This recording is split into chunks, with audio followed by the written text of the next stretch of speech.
about yourself, you kind of laugh anyway. That's what's true for you. When it's heavy, we all pretty familiar with heavy in this reality, like the density of that. So when it's heavy, it's a lie. When it's light, it's true for you, okay? So something about that, you're already enjoying. Would you be willing to acknowledge it? She's smiling. And that's what Ricky's like talking about, is like just enjoy the fact that you are enjoying it somewhere, and then go, okay, I enjoyed this for 2 minutes. It's actually kind of boring to be a feral cat without a house, but I did enjoy it for a minute. What else could I do? And sometimes it just shows up. So when I was in my craziest moment, I left football, you know, at the peak of my career, and I'm traveling around the world, and I'm telling people, you know, I'm really not ever coming back.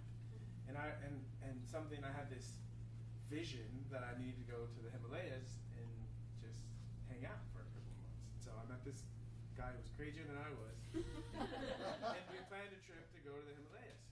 And so before the trip, I just keep hearing this voice saying, "Go to the mountains and fast. Go to the mountains and fast." I'm like, what? And so I'm in Australia, and I'm like, I have no idea where the mountains were. And so I figured if I just hop on a Greyhound and drive for 4 days, I'm sure I'll see some mountains outside the window, and I'll just hop out there. And so this is a true story about it. Yeah, exactly, right? I like you better now. So I mean, from where I am here, I'm enjoying it. So I hop on the Greyhound, and I'm drive for 3 days, and finally I see a map, and there's a mountain range. So I get off on the next stop, I go to the airport, I'm in a car, and I'm driving through the mountains, and I'm like, okay, what next? And so I saw a turn, and it was like, okay. So I made a left turn, ended up finding this campground, where I camped there for 3 or 4 days fasting. And I come back down off the mountain, and I hop on a plane going to India, where I stop in Thailand for a couple of days. And I'm sitting in the lobby of this hotel, on my way to Bangkok to go to India for 5 months and disappear. And I'm sitting there, maxed out, I'm crazy. And I'm sitting there, and in this little hostel in Chiang Mai, Thailand, this guy comes over and turns the television on. And I'm sitting there, and there's a football game on television. And I'm like, what?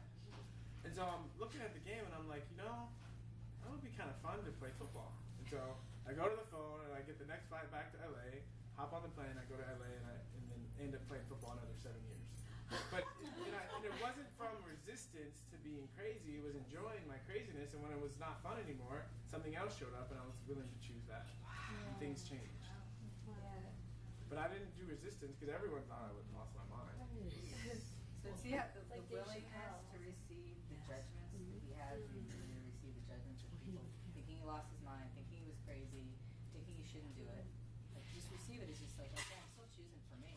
So everything that you guys are doing to limit yourself totally because you want to fit in and not be totally different, and not be you and not be crazy for 10 seconds. What you guys been doing